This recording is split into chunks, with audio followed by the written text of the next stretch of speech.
आदाब, मैं हूं मुमताज आलम रिजवी और इस वक्त मैं बात करूंगा इजराइल की और हमास की। जी हां, जिस तरह से अब डोनाल्ड ट्रंप का दौरा शुरू हुआ है, पहला दिन खत्म हो गया है, दूसरा दिन शुरू हो गया है और पहले दिन में बड़ी डील हुई है, बड़ा मुआहदा हुआ है। 600 बिलियन डॉलर की तिजारत का मुआहदा, इतना बड़ा, सबसे बड़ा, तारीखी।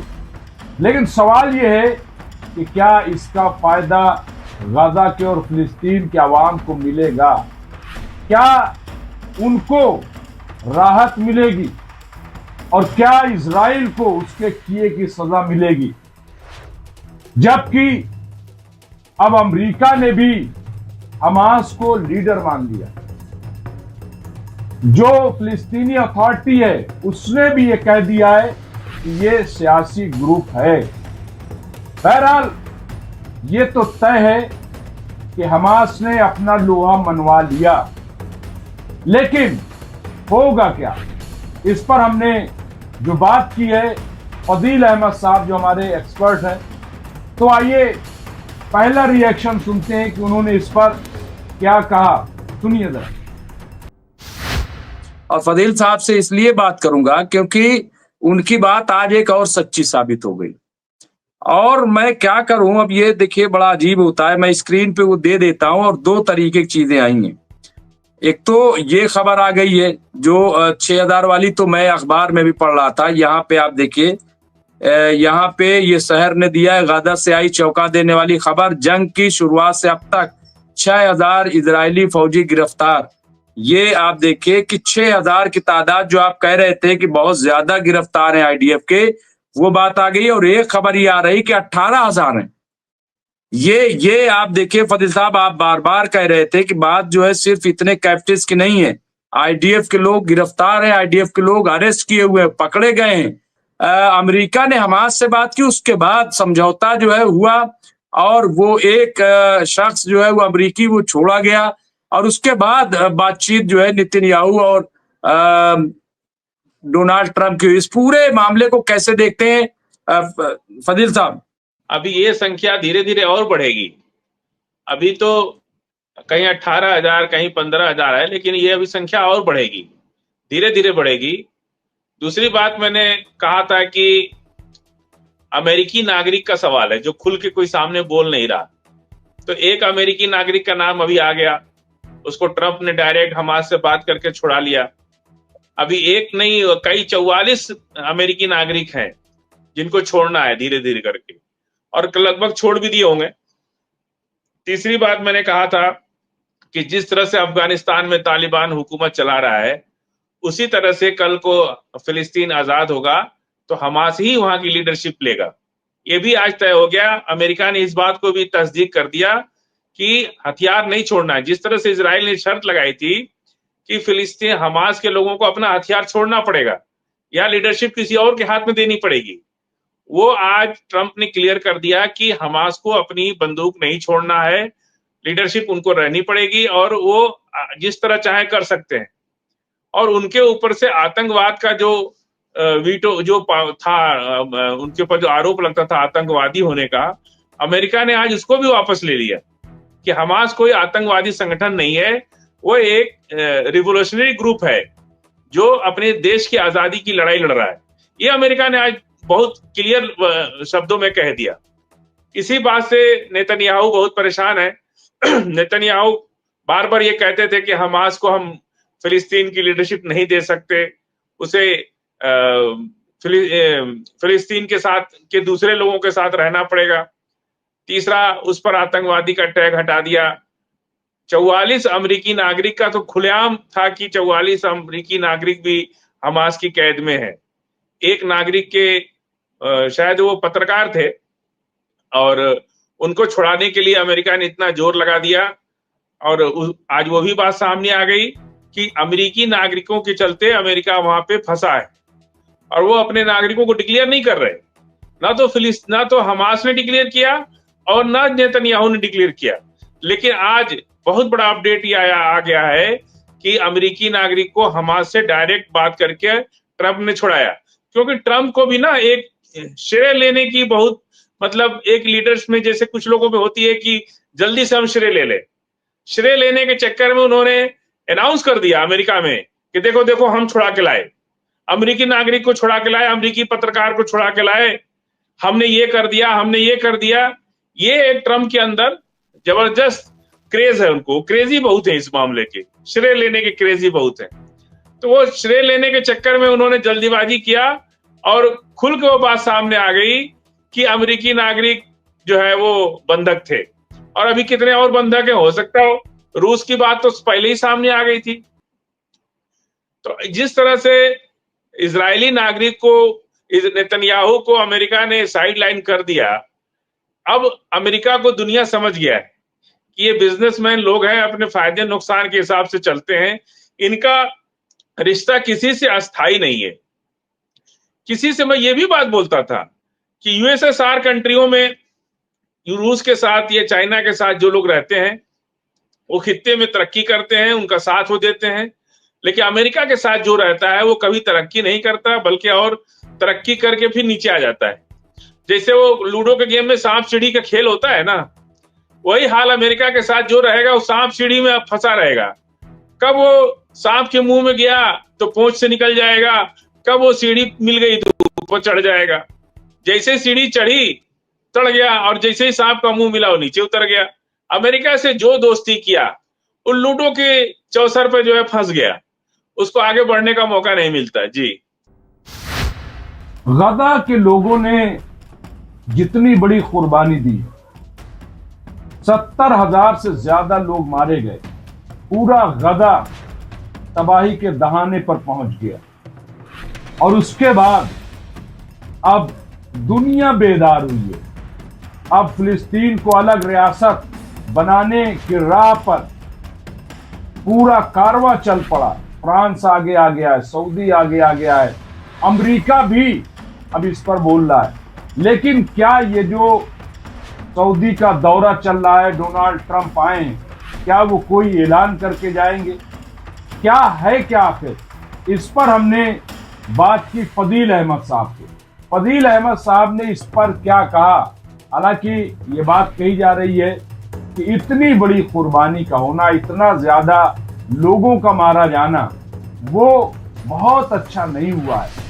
लेकिन फिर रास्ता क्या था, ये एक बड़ा सवाल है। इन तमाम सवालों पर हमने फदील अहमद से गुफ्तगू की। सुनिए उन्होंने क्या कहा। प्रोफेसर तजावत, मैं आप देखो बताऊं, ये बिल्कुल ऐसा है कि जैसे ठाकुर साहब के खिलाफ गांव में, अगर ठाकुर साहब बहुत बड़े नंबरदार हैं, तो नंबरदार के लिए क्या है, आप बताइए क्या तरीका लोगों ने अपनाया, क्या किया? कुछ नहीं, आज भी नंबरदारी चलती है, आपको पता है, और कोई कुछ नहीं कर सकता नंबरदार के सामने। सब नंबरदार का नीला एक सैयद मोहम्मद अशरफ साहब का नॉवेल भी है, तो वो नॉवेल भी अगर पढ़ें तो आपको पूरी दुनिया में अमेरिका और इजराइल के बारे में अंदाजा हो जाएगा कि ये वही लोग हैं, कि वो किस तरीके से। तो मैं चलिए समझ लेता हूं फजील अहमद साहब से। फजील साहब, ये एक बहुत बड़ा क्वेश्चन उठा दिया प्रोफेसर तजावत ने कि सब कुछ ठीक है लेकिन कोई और तरीका अपनाते तो इतनी जाने न जाती। ये एक दर्द है प्रोफेसर तजावत का, और मुझे भी कई बार लगता है कि इतनी जान चली गई, लेकिन मुझे ये भी लगता है कि फिर कोई रास्ता बचा नहीं था, क्योंकि ईरान देखिए आलमी यौमुल कुद्स मना रहा था। आलमी जो है पिछले 44 साल से प्रोटेस्ट ही कर रहा है पूरी दुनिया में, फिलिस्तीन की हिमायत में आवाज बुलंद कर रहा है। वहां के लोग भी बहुत प्रोटेस्ट किए, और जब भी प्रोटेस्ट करते थे वो गिरफ्तार करके जेल भेज दिए जाते थे या गोली मार दी जाती थी। तो प्रोटेस्ट, धरना, प्रदर्शन, इज्जत दांव पे सब कुछ उन्होंने लगा दी थी। क्या क्या तरीका था? क्या इसके अलावा कोई और तरीका था उनके पास, या क्या होना चाहिए था?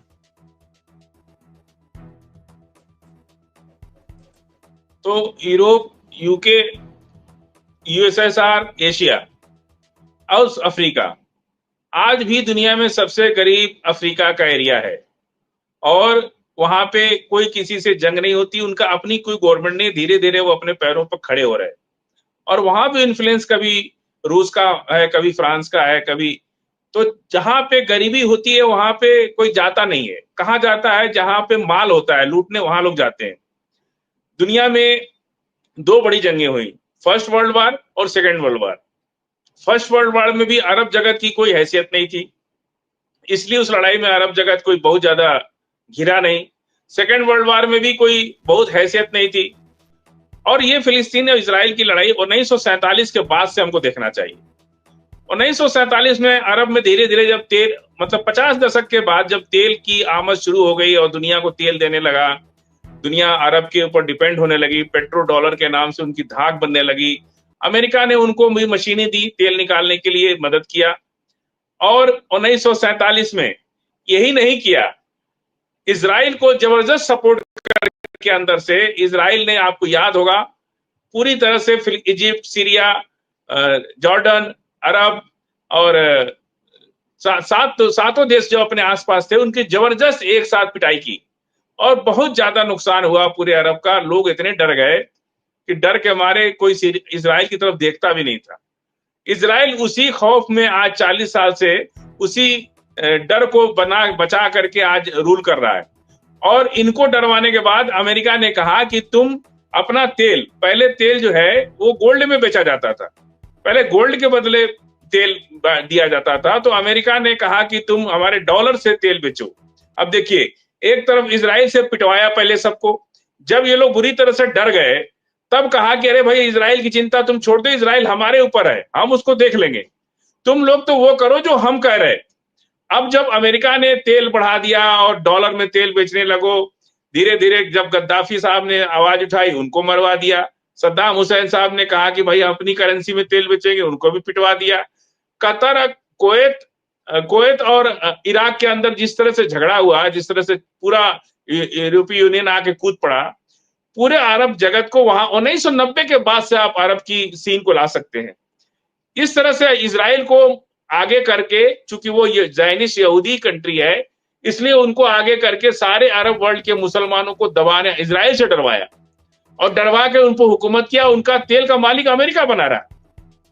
आज सिचुएशन ये है, टिट फॉर टैट, अंग्रेजी में जो कहावत होती है कि टिट फॉर टैट, यदि 7 अक्टूबर नहीं होता, ठीक है, हम इंसानियत, इंसान का खून चाहे कहीं बहे वो बुरा है, लेकिन मजबूरी ये होती है कि टिट फॉर टैट, जैसा को तैसा का अगर जवाब आप नहीं देंगे तो वो आपको छोड़ेगा नहीं, खून तो बहेगा, अगर आप नहीं बहाएंगे तो दुश्मन आपका खून बहाएगा।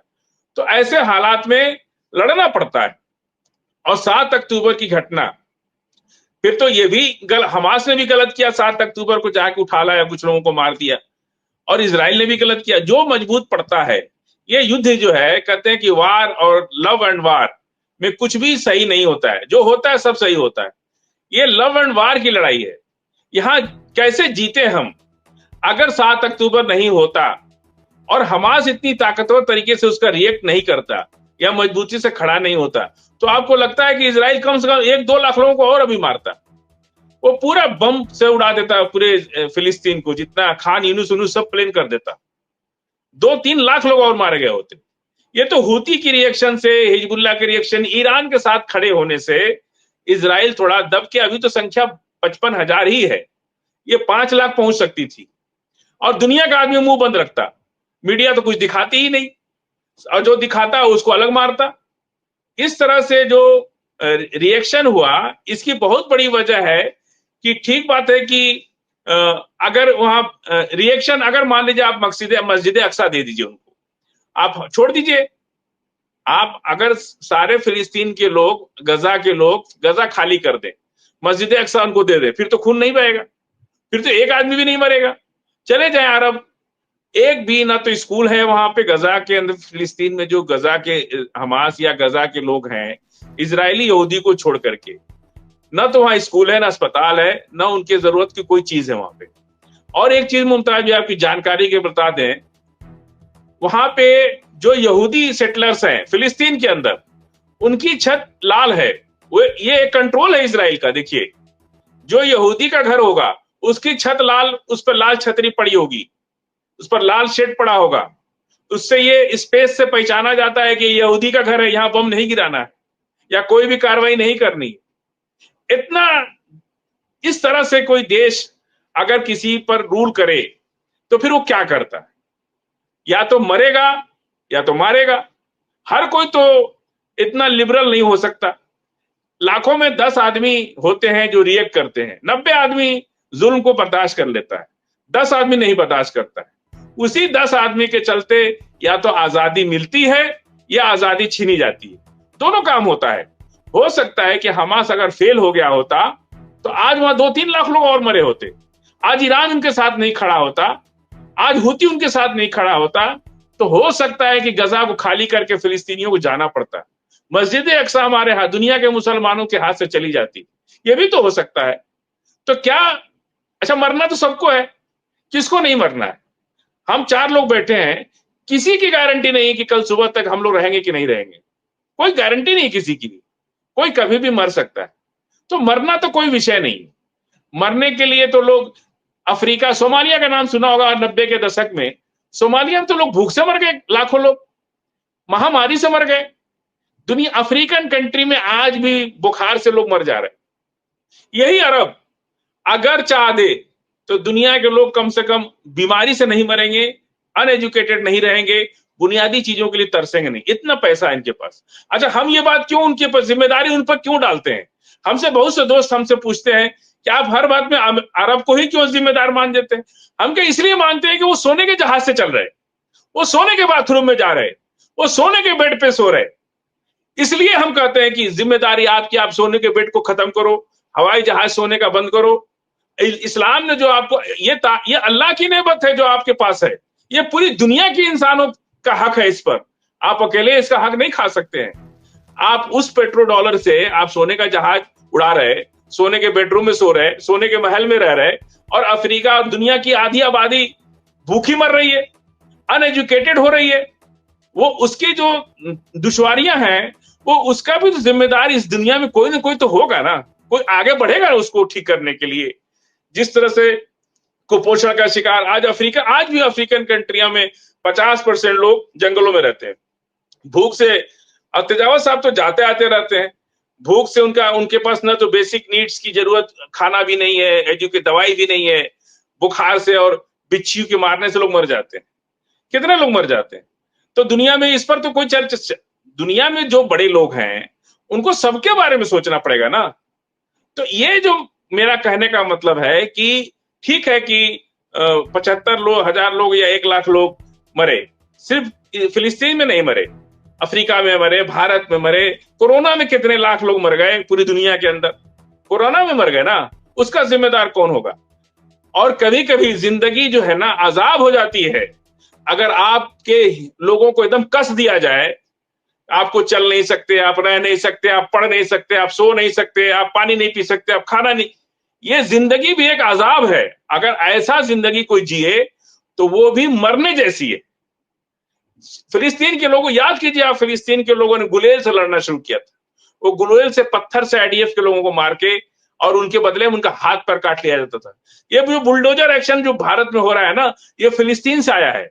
ये इजराइल पहले इस दुनिया में इजराइल ने शुरू किया था कि इजरायली फिलिस्तीनियों का घर जाके तोड़ देते थे, बुलडोजर चला चले आते थे, गालियां उनको घरों को तोड़ देते थे, उन पर एक एक जो अभी छोड़े गए हैं कैप्टिस्ट, एक एक आदमी को 200 साल की सजा दिया है इजरायली कोर्ट ने। मतलब एक आदमी को 200 साल की सजा है वहां की अदालत ने दिया है। अरे भाई कौन सी जूरी तुम पढ़ के आए हो? दुनिया में लॉ तो सब, दुनिया में एक ही सब्जेक्ट है लॉ, न्याय। न्याय का एक नेचुरल जस्टिस होता है, एलएलबी के बच्चों को पढ़ाया जाता है नेचुरल जस्टिस। नेचुरल जस्टिस ये है कि आप किसी की जिंदगी 80 साल की है, उसको 200 साल की सजा दे रहे, उसको 100 साल की सजा दे रहे। जुडिशरी का आदमी अगर ऐसी सजा दे, वो जूरी पूरी दुनिया की एक है, मानवता पूरी दुनिया की एक है, ह्यूमन सेंस, प्यास पूरी दुनिया के लोगों को, इंसानों को लगती है, भूख पूरी दुनिया के लोगों को लगती है, नहाना पूरी दुनिया के लोगों को पड़ता है। पूरी दुनिया के इंसान जब एक हैं, उनकी जरूरियात एक हैं, तो उनकी जस्टिस भी एक होनी चाहिए। इसी को जूरी कहते हैं। जूरी जो दुनिया में नेचुरल जस्टिस पर दुनिया का सारा कानून बनाया जाता है, चाहे कोई कंट्री हो, उसके जब संविधान लिखे जाते हैं सबसे पहला उसका देखा जाता है कि आपके संविधान में नेचुरल जस्टिस है कि नहीं है। हमारे यहाँ संविधान में प्रस्तावना में क्या फंडामेंटल राइट्स क्या है? हमारा नेचुरल जस्टिस है ना भाई। हम दाढ़ी रखते हैं, इसके लिए आर्टिकल 19 हमको प्रोटेक्ट करता है। हम धोती पहनते हैं, तिलक लगाते हैं, इसके लिए हमको आर्टिकल 9 फंडामेंटल राइट्स हमको प्रोटेक्ट करता। तो ये जो जूरी का एक विषय है कि जूरी के चलते, और वो भी तो जूरी पढ़ के आए होंगे, एलएलबी के जजेस जो इजराइल में बैठे हैं, जो कैप्टिव छूटे हैं अभी फिलिस्तीन के, इनको किसी को 100 साल की सजा, किसी को 150 साल की सजा, किसी को आजीवन कारावास की सजा, किसी को मरते दिन तक की सजा, और सजा पे फिर सजा। अरे ये क्या साबित करना चाह रहे हो भाई? दुनिया को क्या दिखाना चाह रहे हैं? अगर किसी भारत के किसी आदमी को 500 साल की सजा दे दिया जाए, आप दुनिया को क्या बताना चाहते हो कि इतने जालिम हो आप? इतनी जुल्म करने की ताकत है आपके अंदर। देखिए मुमताज भाई, जुल्म करने की भी ताकत होती है, हर कोई जुल्म नहीं कर पाता है, हर किसी के बस का नहीं है जुल्म कर पाना। जुल्म करने के लिए भी एक बहुत बड़ी ताकत होती है अंदर से। तो ये थे फजील अहमद जिनसे हम बातचीत कर रहे थे। तो हम फिर हाजिर होंगे आपकी खिदमत में कुछ खास स्टोरी लेकर के। देखते रहिए एमएमसी न्यूज इंडिया। शुक्रिया।